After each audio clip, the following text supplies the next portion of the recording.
I think our brains do a lot of weird things when we have these experiences, right? And I think it's based on your beliefs.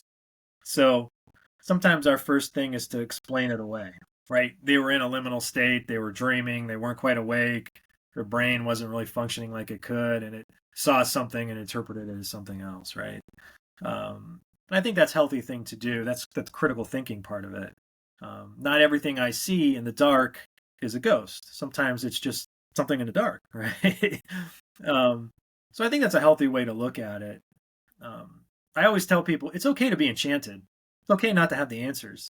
It's okay to lean into sometimes the woo, as you guys call it, the woo. It's okay to lean into it. It helps us. If we're enchanted and we're in awe of something, it actually improves our overall sense of well-being. Um, People who are in awe feel closer. They feel smaller in the world. The world seems bigger. They seem closer to other people. They connect better. They're kinder. We need all that in the world right now. We need to be in awe of something. Right now, we're just disenchanted, whether it's financial stressors, work stressors, political stressors, world stressors. We're just bogged down. So when we look at the woo, when we look at these ghosts and apparitions, sometimes like going into a haunted house, you're stepping away from sometimes those problems, and when you cross that threshold, you sort of cross into another world, right? You cross into this world where all this fun, unexplainable phenomenon is happening, and you shut all that stuff out, right? At least for its 15, 20 minutes or so. So I think that's why people really enjoy it. Um, and I've met a lot of people that have to have the answer to it. Was it a ghost? Was it not a ghost? Was I doing this? It's okay to be uncertain. There's a little level of acceptance to that.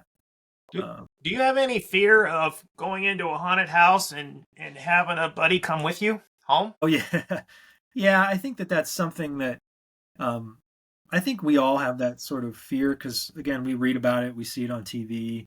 Um, they really play it up in a lot of the shows on TV, and you'll read books about it, and people will talk about all these experiences. So I think that's something that you do have a fear of. Um, you know, I, I'm not an expert in that area. I've been to a lot of haunted houses. Sometimes you feel like some bad things start happening after you leave houses, and you kind of think, well, maybe this is it. Um, Depending on your spiritual background, sometimes saying a prayer, um, sometimes going to somebody, they could remove spirits and things like that if that's something you believe in as well.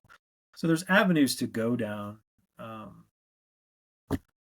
but there's always a fear, right? When we walk into a haunted house, there's a fear that something's going to jump out in front of me and push me down the steps, or you know what I'm saying? It's Sure. always there. Um, the likelihood of it is probably small, but it's always there. Um, but there's a fear of everything else too, right? The fear of True. numerous things we kind of overcome through to get through our days.